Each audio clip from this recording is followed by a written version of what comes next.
Welcome to the special talk series of the 4th International Vajrayana Conference. I am Pema Tshoki, a researcher with the Center for Bhutan and GNH Studies. With me here we have Katarina. Could you please introduce yourself and a brief introduction of your work? I'm Katarina Stanisavljevic.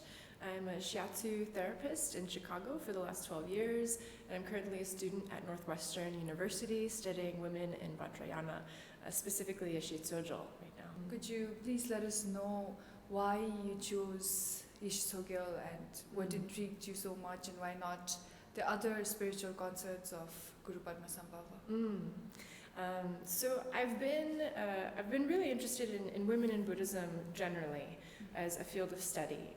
And so it was during some research that I was doing at Northwestern when I was looking into prominent female figures that had realized Buddha nature, who were considered the real teachers and lineage holders. And so from that place of just opening up my research into women's studies and women in Buddhism in particular, one of my professors, Sarah Jacoby, who has done the translation on Sarah Kondro, who is a previous incarnation, who is a later incarnation of Yeshe Tsogyal, she suggested I start studying Yeshe Tsogyal. So I did that for a research project myself, and from there have just continued to kind of look into Yeshe Tsogyal's Namthors, her life stories, and now coming to Bhutan, just having the opportunity to see some of the sites where Yeshe Tsogyal and Guru Padmasambhava have been and have lived. It's really wonderful to be here. And so, you know, my primary interest is really in finding strong, empowered women and female teachers, female yoginis, more than anything else. So, yeah. What form of inspiration do you draw from the story of Yeshe Tsogyal, and can young girls do the same? Yes, yeah, absolutely. I think she's a wonderful example for everyone. And so for me, she is an example of a woman who has attained total liberation. She's gone through hardships and obstacles on her path.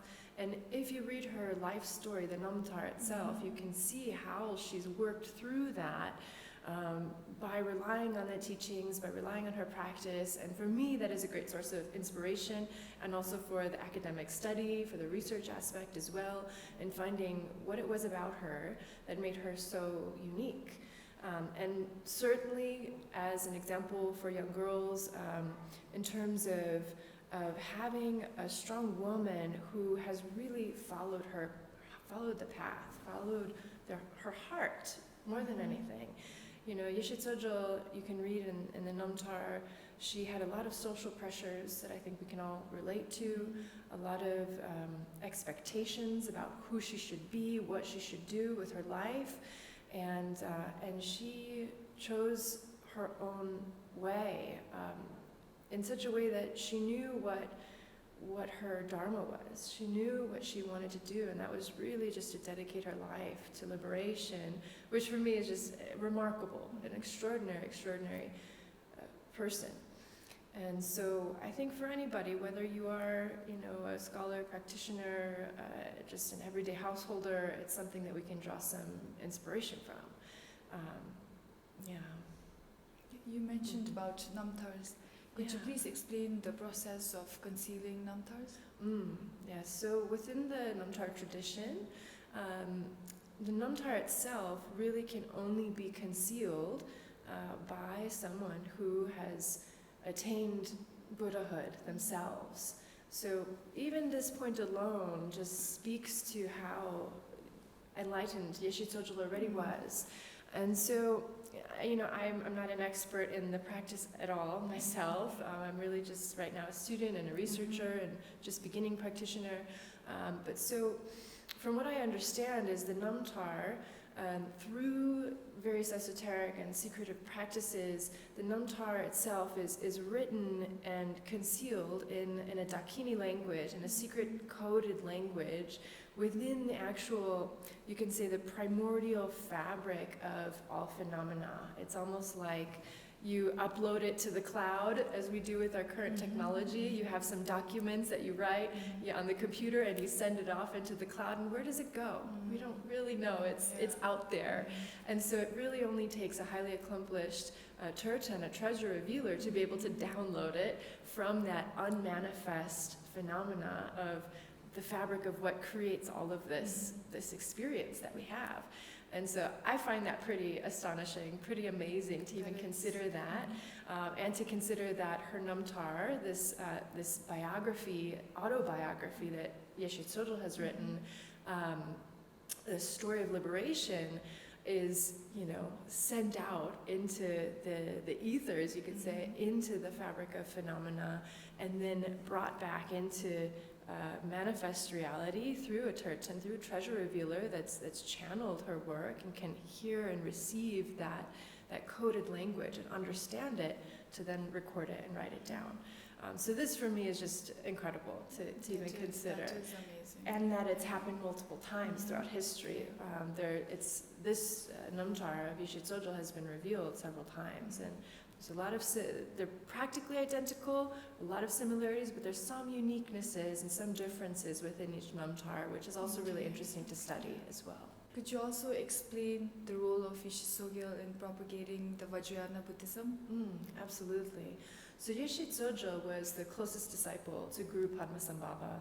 They say that she had actually attained the same level of realization as Guru Padmasambhava himself.